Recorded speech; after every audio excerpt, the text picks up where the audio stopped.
Ti ricordi i nostri incontri? Quella sera io non ho conosciuto te. Ho conosciuto la tua dolcezza, la tua timidezza, la tua solitudine, il tuo silenzio. Pensavo di avere solo il mio corpo da darti e che tu volessi solo quello. Ma tu volevi molto di più. Volevi essere libero e volevi che anch'io fossi libero. Libero tu. Tu lo chiamavi amore.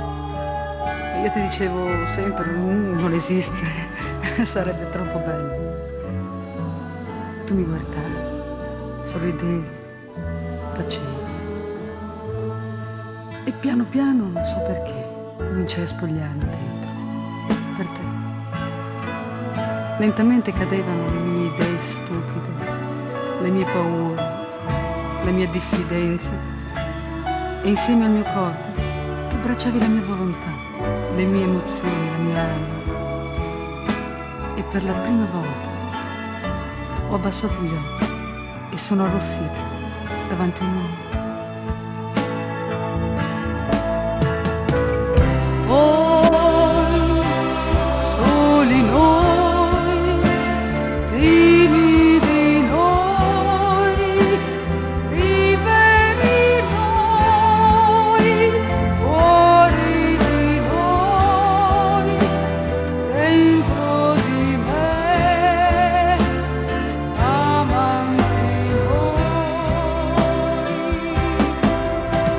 Poi, pazzi di noi, assurdi noi, noi senza colpa, peccatori noi, schiavi di noi, angeli noi.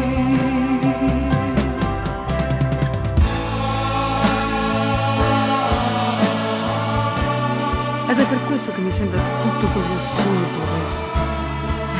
Certo non è molto bello vederti raccogliere tutta la tua roba e cercare di scappare via come un ladro. Io non ti trattengo, vedi? Mi hai insegnato tu ad essere libero. Adesso voglio che anche tu sia libero.